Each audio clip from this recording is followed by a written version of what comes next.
Hello everyone, आप सभी का बहुत-बहुत स्वागत है।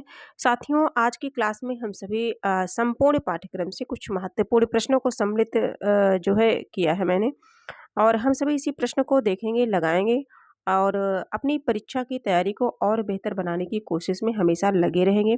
देखेंगे कि हमारी तैयारी कितनी हुई है, ठीक है? तो जो प्रश्न है ये प्रश्न है, भारत भारती पुरस्कार दिया जाता है।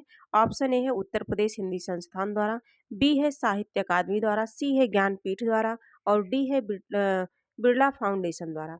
ठीक है, तो जो इसका करेक्ट आंसर है वो हम सभी को बताना है कि भारत भारती पुरस्कार दिया जाता है। प्रश्न संख्या 1 है।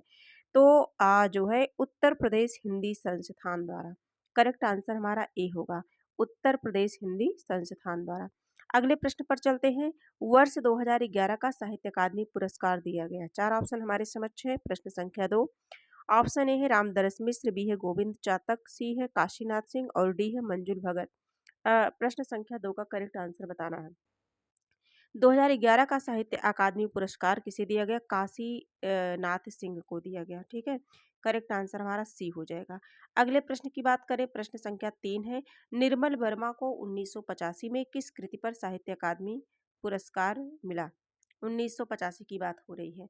प्रश्न संख्या 3, तो इसका करेक्ट आंसर हो जाएगा कवे और काला पानी कृति पर, यानी कि बी वाला ऑप्शन हमारा सही हो जाएगा। ठीक है, आगे हम सभी देखेंगे मतवाला साप्ताहिक की प्रकाशन भूमि थी। मत वाला जो साप्ताहिक पत्र था, इसकी प्रकाशन भूमि थी, कहाँ से ये छपता था? कलकत्ता, गोरखपुर, बनारस, जयपुर। 4 ऑप्शन है हमारे समक्ष, 4 नंबर का प्रश्न है और ये छपता था कहाँ से? प्रकाशन भूमि इसकी क्या थी? गोरखपुर थी। ठीक है, मत वाला।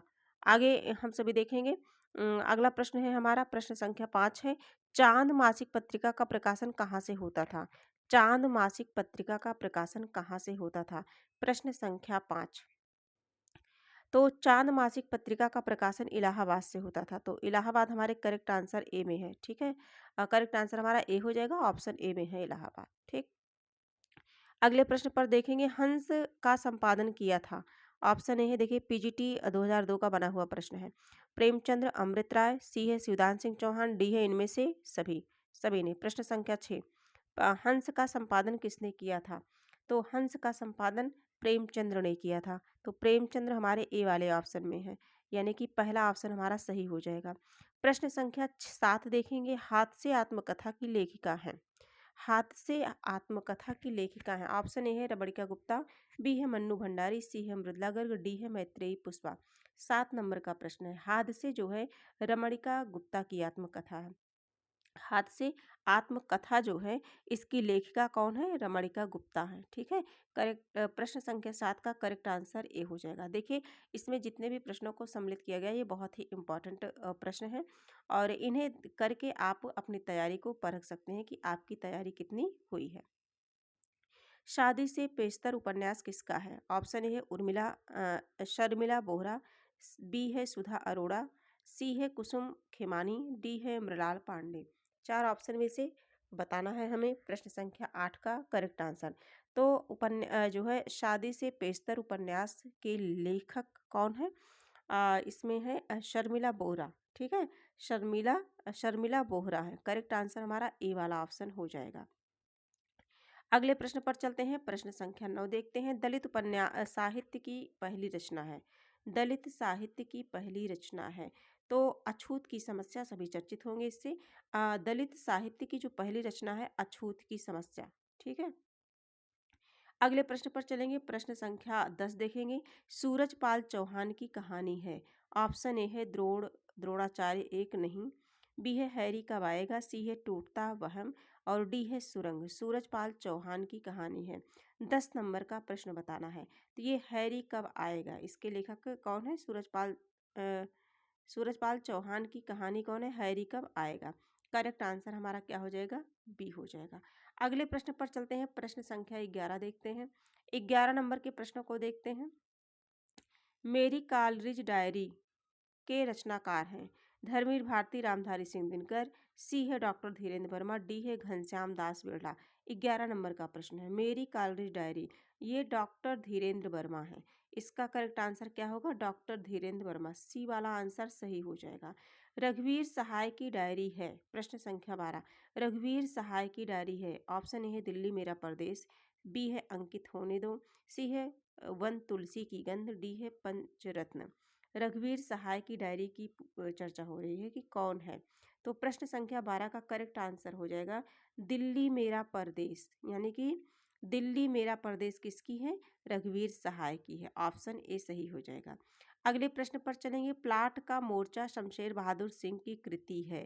प्लाट का मोर्चा शमशेर बहादुर सिंह की कृति है। ऑप्शन ए है कहानी, बी है संस्मरण, सी है रिपोर्टाज, डी है यात्रा वृतांत। यानी कि पूछा जा रहा है किस विधा की रचना है। प्रश्न संख्या 13 और इसका करेक्ट आंसर हो जाएगा रिपोर्ट ताज विधा की है। किस विधा की है? रिपोर्ट ताज। करेक्ट आंसर सी हो जाएगा। अगले प्रश्न पर चलते हैं। प्रश्न संख्या 14 देखते हैं। नेपाली क्रांति के लेखक हैं। नेपाली क्रांति के लेखक फणीश्वर नाथ रेणु, विष्णु प्रभाकर, भगवत शरण उपाध्याय और विष्णु चंद्र शर्मा। ठीक है, 14 नंबर का जो प्रश्न है इसका करेक्ट आंसर हो जाएगा फणीश्वर नाथ रेणु। नेपाली क्रांति के लेखक कौन है? रेणु जी हैं, यानी कि फणीश्वर नाथ रेणु। ए वाला ऑप्शन हमारा सही हो जाएगा। शायद आप सभी भी आंसर दे पा रहे होंगे, उम्मीद यही है। प्रश्न संख्या 15 है।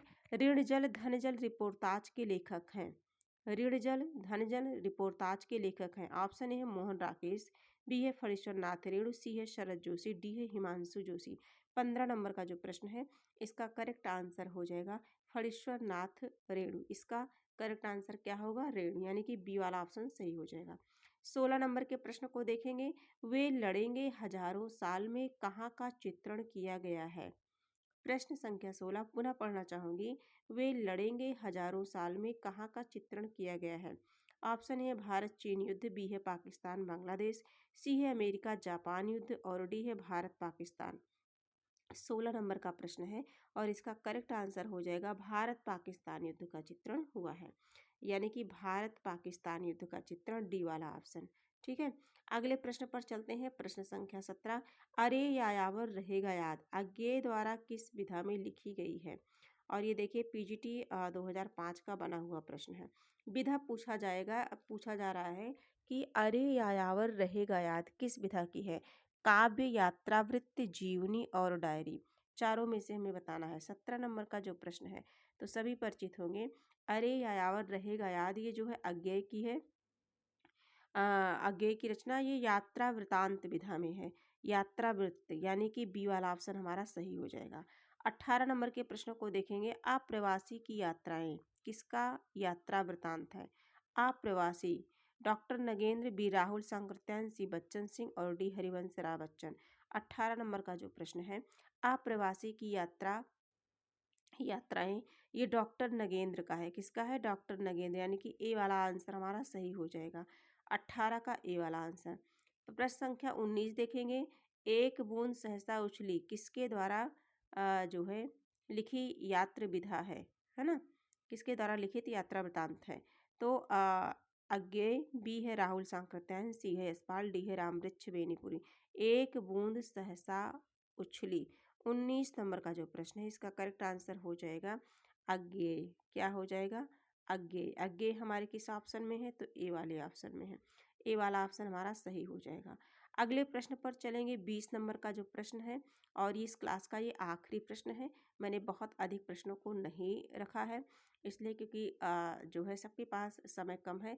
आप सब इतना ही ध्यान रखिए कि जो आपके अपने नोट्स हैं जिसे आप बार बार पढ़ते आए हो 3-4 सालों से, आप उन्हीं का रिवीजन करिए। बहुत ज़्यादा इधर उधर के चक्कर में मत रहिए। ठीक है, और कुछ टाइम निकाल करके जब थोड़ा रेस्ट करने का टाइम हो, जैसे पढ़ते पढ़ते आप लोग थक गए हों, ऊब गए हों, तो आराम से जो भी क्लास आपको समझ लगे, जिस भी टीचर की वीडियो आपको अच्छी लगे, जहाँ से क्वेश्चन आपको अच्छे मिले, आराम से तब थोड़ा बहुत आराम करते हुए उसे देख लीजिए। बाकी आपके पास जो अपने नोट्स हैं अब तक जो आप पढ़ते आए हैं उन्हीं का रिवीजन करिए। बहुत इधर उधर चक्कर में मत पड़िए।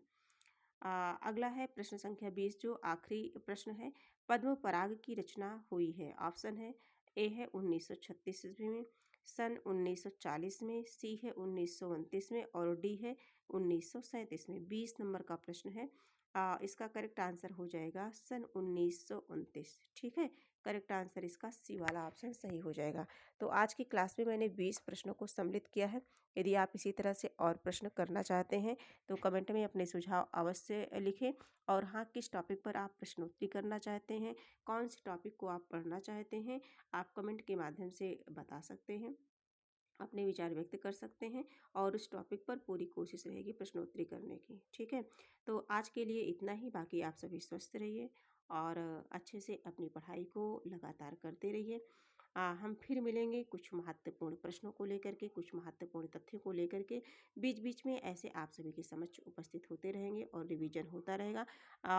जो है तैयारी को हमेशा बेहतर बनाने की कोशिश में लगे रहेंगे हम सभी।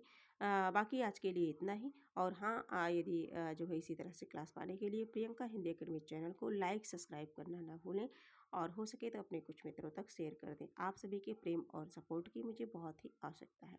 आज के लिए इतना ही, फिर मिलेंगे, तब तक के लिए धन्यवाद।